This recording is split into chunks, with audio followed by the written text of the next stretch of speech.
In this video मैं आपको बताऊंगा, अगर आज तक आपने कभी भी कोई इन्वेस्टमेंट शुरू नहीं किया है, आप अपने फ्यूचर को लेकर सिक्योर होना चाहते हैं, आप भी मल्टीपल इनकम सोर्स क्रिएट करना चाहते हैं, इन्वेस्टमेंट करना चाहते हैं, आपको जीरो नॉलेज है, आपने कभी शुरुआत नहीं करी, वीडियो तो आपने बहुत देखी होंगी, मुझे मालूम है। ये जो वीडियो आप देख रहे हैं पहली वीडियो तो है नहीं, ऐसी वीडियो आपने बहुत बार देखी होंगी, सुनी होंगी, लेकिन कभी इंप्लीमेंट नहीं किया।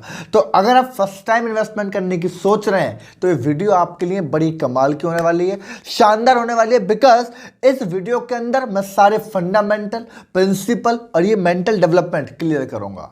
मैं आपको बताऊंगा इन्वेस्टमेंट कब करनी चाहिए, कहां करनी चाहिए, कितनी करनी चाहिए, और करने के लिए कौन सा माइंडसेट आपके पास होना चाहिए। तो वीडियो पे अगर आ गए हैं तो सबसे पहले चैनल को सब्सक्राइब करें, नोटिफिकेशन को ऑन करें और वीडियो में लास्ट तक रहिएगा।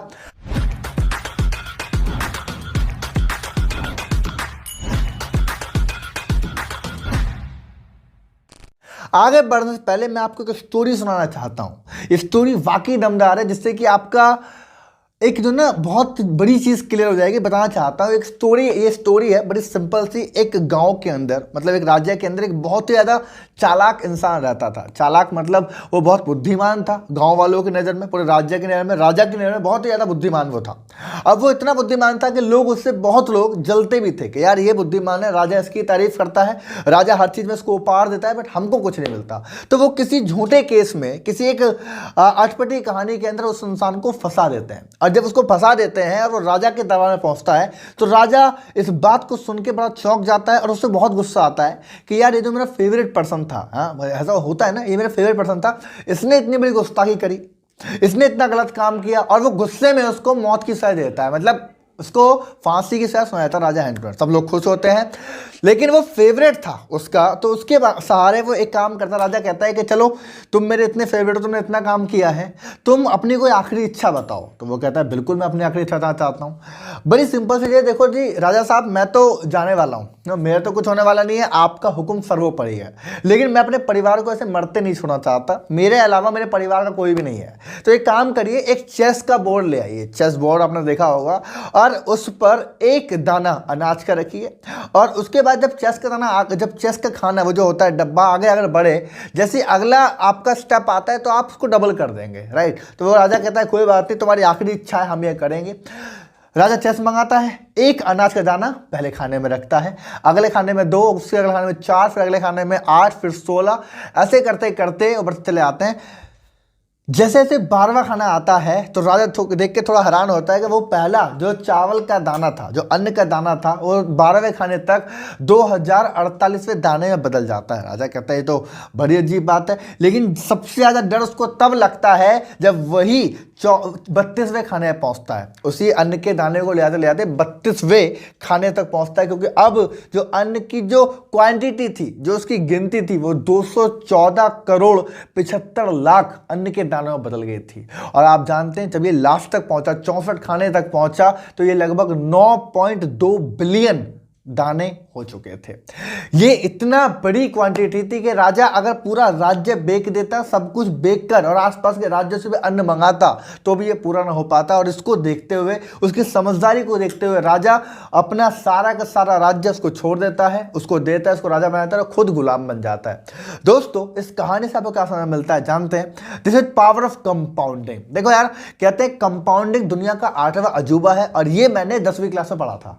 आज से करीब 5 साल पहले मैंने प्लान को पढ़ा था, सुना था कि कंपाउंडिंग बहुत इंपॉर्टेंट होती है। बट आप जानते हैं उसके बाद 3 साल 4 साल तक मैंने इस पर कभी काम नहीं किया। नॉलेज हर इंसान को होती है, आपको भी नॉलेज होगी, इस वीडियो को देख रहे हैं, मुझे भी नॉलेज थी, लेकिन हम कभी इंप्लीमेंट नहीं करते हैं। मुझे नहीं मालूम, बहुत सारे सर्कमस्टेंस होते हैं, बट हम कभी भी उसको इंप्लीमेंट नहीं करते, और वहां ही शुरुआत होती है कि हम कभी आगे नहीं बढ़ते। सो मैं आपको बताता हूं मैंने पिछले 1 साल में क्या किया और आपको क्या करना चाहिए। देखो यार, अगर आप पैसे को मल्टीप्लाई करना चाहते हैं, अगर आप पैसे को बढ़ाना चाहते हैं, इन्वेस्टमेंट करने के लिमिटेड साधन है। देखो, जब तक पैसा आपके लिए काम नहीं करता, जब तक पैसा आपको पैसे कमा के नहीं देता, आप कभी भी सिक्योर फील नहीं कर पाएंगे। ये आप 50 वीडियो देखो, चाहे 50 लोगों को सुनो, ये रियलिटी है। वो लोग इस बात को तब बोल पाते हैं बिकॉज वो उस चीज़ को समझ चुके होते हैं, जान चुके होते हैं, कर रहे होते हैं। और आप लोग इसीलिए उन चीज़ों को इग्नोर कर रहे होते हैं या आलस में होते हैं बिकॉज आपने सिर्फ पढ़ा है, सुना है, लेकिन आप कर नहीं रहे हैं। जिस दिन आप भी करना शुरू कर देंगे, आपके मुंह से भी वो शब्द निकलने शुरू हो जाएंगे और आप भी लोगों को गाइड करना शुरू कर देंगे। मेरा समझ में आ रही है आपको? अब मैं आपको अगर ओपनली एक बात बताऊं, सिंपल सी, तो दोस्त बहुत लिमिटेड तरीके हैं पैसे को इन्वेस्टमेंट करने के। आप स्टॉक मार्केट कर सकते हैं, म्यूचुअल फंड कर सकते हैं, आप गोल्ड में इन्वेस्ट कर सकते हैं, प्रॉपर्टी में कर सकते हैं, एफडी में कर सकते हैं। लेकिन अगर आप कहते हैं ज़्यादा पैसा आपको मल्टीप्लाई करना है या कंपाउंडिंग का ज़्यादा लाभ आपको उठाना है, तो दो बड़े फंडामेंटल ज़रूरी होते हैं, दो तरीके होते हैं। पहला स्टॉक मार्केट और दूसरा म्यूचुअल फंड। ये दोनों वो तरीके हैं जो आपके पैसे को कई गुना और बहुत तेजी से बढ़ा सकते हैं। इट्स डेफिनेटली रियलिटी, मैं आपको बताता हूं। लेकिन इन दोनों में आगे बढ़ने से पहले आपको एक फॉर्मूला समझना पड़ेगा, and then formula is TREE, मतलब ट्री फॉर्मूला। ट्री का मतलब होता है दोस्त, पहला टी मतलब कि टाइम। अगर आप इन दोनों में इन्वेस्टमेंट करने वाले हैं तो आपको टाइम होना चाहिए आपके पास, बिकॉज अगर आपके पास टाइम नहीं है तो आप चीजों को समझ नहीं पाएंगे, बिना टाइम पे आप इसको कर नहीं पाएंगे। मैं समझ में आ रही है? अगला से बोलते हैं R, मतलब रिस्क। आपके अंदर रिस्क टेकिंग एबिलिटी होनी चाहिए। देखो यार, देखो हम बातें बेशक करोड़ों की करें, हम बातें बेशक लाखों की करें, लेकिन जब भी मात्र 1000 रुपये इन्वेस्टमेंट करने की बात आती है या 1000 रुपये की रिस्क लेने की बात आती है, तो पैसा बड़ा प्यारा होता है हर इंसान को। वो लगाना नहीं चाहता, वो उस 1000 रुपये को बचाना चाहता है, उसको डर लगता है रिस्क लेने से। तो रिस्क लेने की कैपेबिलिटी अगर आपके अंदर होगी तभी आप यहाँ जा पाएंगे, वरना आप नहीं जा पाएंगे। उसके बाद आता है E, मतलब एक्सपर्टीज, उसका एक्सपीरियंस। आपको नॉलेज होनी चाहिए, नहीं तो आप गलत स्टॉक्स में, गलत म्यूचुअल फंड में पैसा लगा देंगे और आप बर्बाद हो जाएंगे। आपका पैसा जो बड़ा कीमती था वो कम भी हो जाएगा। और अगर मैं चौथा E बोलूँ, इट इज एफर्ट। एफर्ट का मतलब दोस्तों आपको हर बार देखना पड़ेगा, एनालाइज करना पड़ेगा, नॉलेज रखनी पड़ेगी, आपको पैसे को काम करते करते देखना पड़ेगा। ये ट्री है, एक फंडामेंटल है, जिसके बाद आप अपने पैसे को मल्टीप्लाई कर सकते हैं। अब कहानी आती है कि देखो, जब स्टॉक की बात आती है तो आपके पास ये चारों की चारों चीज, मतलब ट्री नाम का पेड़ आपके पास नहीं होता है। आपके पास टाइम नहीं होता, आपके पास नॉलेज भी नहीं होती है, एक्सपर्टीज भी नहीं होती है। तो मैं आपसे बोलूंगा स्टॉक मार्केट बढ़िया है, लेकिन उसको अभी रोक देते हैं। स्टार्टिंग करिए आप इन्वेस्टमेंट म्यूचुअल फंड से, आप SIP से इन्वेस्टमेंट शुरू करिए। मैंने आज से 1.5 साल पहले शुरुआत की थी। आप यकीन नहीं मानेंगे, लगभग 5 साल पहले मुझे रियलाइज हो चुका था कि मुझे SIP में इन्वेस्टमेंट करना चाहिए। मैंने पैसा भी कमाया, बिकॉज बहुत बड़ा ह्यूज इन्वेस्टमेंट नहीं लगता है, मैं अभी आपको बताऊंगा, राइट। लेकिन मैंने किया ही नहीं। 3.5 साल 4 साल पता नहीं किस चीज में लगा दिए मैंने, मुझे खुद नहीं मालूम। जब मैं करने पाया तो मात्र 4 दिन की रिसर्च में, 4 दिन की एजुकेशन में मुझे समझ में आ चुका था मुझे कहाँ कैसे SIP करनी है। लेकिन मैं पिछले 4 साल में ये 4 दिन नहीं दे पाया और 1000 रुपये खर्च नहीं कर पाया। मैं आपको वही बताना चाहता हूं कि लोग जानते सब हैं, करते नहीं है, और जब करते नहीं है तो फंडामेंटल बिगड़ जाता है। दोस्तों मैं आपको बताता हूं कैसे करना होता है। आप म्यूचुअल फंड की शुरुआत करेंगे तो पहले समझते हैं म्यूचुअल फंड काम कैसे करता है। देखो यहां पे एक कंपनी होती है, बोलते हैं AMC, एसेट मैनेजमेंट कंपनी। दोस्तों ये क्या करती है, फॉर एग्जांपल जैसे आपको 1000 रुपये इन्वेस्ट करने हैं।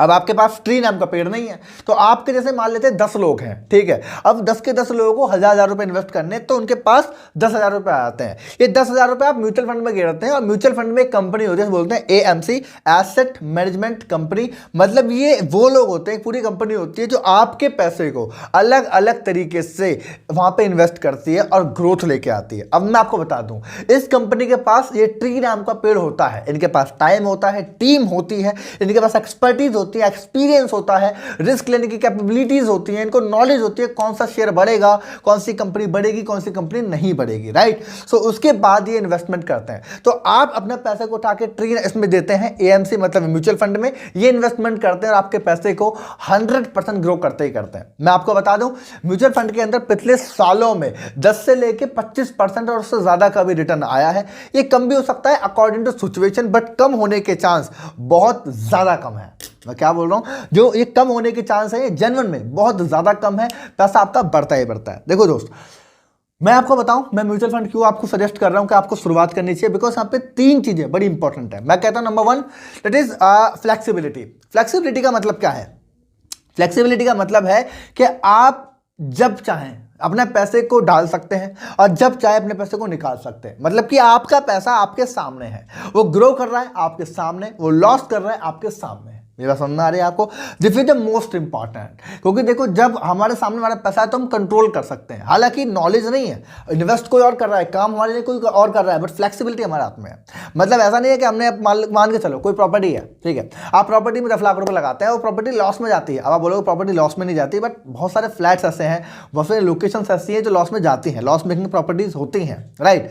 तो आपके सामने यहाँ पे लिक्विडिटी का पैसा है भाई, आप चाहे जब चाहे निकाल सकते हैं, राइट। तो पहला मुझे लगता है जो बेहतरीन है वो है फ्लेक्सिबिलिटी, आप पैसा लगाते हैं बट आपके कंट्रोल में होता है। एंड दूसरा इसे बोलते हैं लिक्विडिटी, मतलब कि नॉट मैटर कि आपके पास 50,000 रुपए हो, 1 लाख रुपए हो, 2 लाख रुपए हो, आप 1,000 रुपए शुरू कर सकते हैं, आप 500 रुपए शुरू कर सकते हैं, आप 1,500 रुपए शुरू कर सकते हैं। आई मीन टू से इस वीडियो को देखने के बाद, मात्र 4 से 5 वीडियो और 2 दिन की रिसर्च आपको एसआईपी में इन्वेस्टमेंट करना सिखा देगी। समझ रहे हैं आप? ये बहुत सारी वीडियो आप देख रहे हैं बट कोई फायदा नहीं है। देखो फंडामेंटल, मैं तीसरा बता देता हूं, दैट इज बेटर प्लान। आप हर एक म्यूचुअल फंड को अपनी प्लानिंग, अपने गोल के साथ प्लान कर सकते हैं। फॉर एग्जांपल समझते हैं, मान लेते हैं मैं मेरी उम्र आज मान लो 22 साल है, ठीक है, and I am saying that कि भाई मेरे को जो ना आज से मतलब 15 साल बाद, आज मतलब मेरी एज 37 की होगी, तो मुझे अपने लिए एक गाड़ी खरीदनी है और उस गाड़ी की कीमत मान लो एक्स अमाउंट होगी, मान लो 1 करोड़ रुपए, 2 करोड़ रुपए, 3 करोड़ रुपए। अब हम बहुत सारे काम कर रहे हैं, वो अलग बात है कि हम पहले भी उसको अचीव कर लें, बट आई से कि यार मैं उस 5 करोड़ की गाड़ी को या उस 2 करोड़ की गाड़ी खरीदना चाहता हूं जब मेरी एज 37 साल की होगी, बट हाउ इट्स पॉसिबल? देखो मैं पैसा जोड़ नहीं पाऊंगा, आप जानते हैं। अगर आपको लग रहा है कि मैं हर दिन पैसा जोड़ूंगा बैंक अकाउंट में तो वो खत्म हो जाता है, नहीं हो पाता। एफडी वगैरह में कोई फायदा नहीं है। तो मैं एक गोल सेटिंग कर सकता हूं कि यार मेरी 2 करोड़ रुपए की गाड़ी है, उसके लिए मुझे इतना रुपए महीने का इन्वेस्टमेंट करना है और मैं उसके लिए आज कमाना शुरू करता हूं। आज से 15 साल बाद के लिए मैं आज इन्वेस्टमेंट करना शुरू करता हूं, आज प्लानिंग करना शुरू करता हूं, और आपको पता है वो पूरा होगा या नहीं होगा। हर इंसान जानता है कि अगर हम लॉन्ग टर्म के लिए प्लानिंग करें तो पूरी होती ही होती है। दोस्त, आज से 5 साल पहले जो आपने गोल लिए थे, जो आज आप जी रहे हैं, मुझे नहीं मालूम वो पूरे हुए हैं या नहीं हुए। वो इसलिए भी पूरे नहीं हुए क्योंकि 5 साल पहले सिर्फ आपने सोचा था, उस पर काम नहीं किया था। अगर काम किया होता तो 90% श्योर हूं मैं कि वो हो चुके होते। स्टॉक्स में करता हूं, ETF इन्वेस्टिंग करता हूं, मैं खुद करता हूं, मैं आपको डिटेल में सिखाऊंगा। फाइनेंस की ज्यादा वीडियो देखने के लिए हमारे लॉन्ग टर्म सेशंस देखिए। हमारे यूट्यूब पर लॉन्ग वीडियोज हैं जो सेशंस मैंने बनाए हुए हैं, मेंटलिटी से लेकर हर चीज को मैंने क्लियर किया हुआ है। तो आप डायरी पेन लेके बैठ जाएं एक दिन और लगातार वीडियो देखना शुरू कर दें। इसके साथ साथ अगर आपको लगता है वीडियो शेयर करनी चाहिए, आप शेयर कर दीजिए, सब्सक्राइब तो कर ही लिया है आपने, और लाइक कर दीजिए।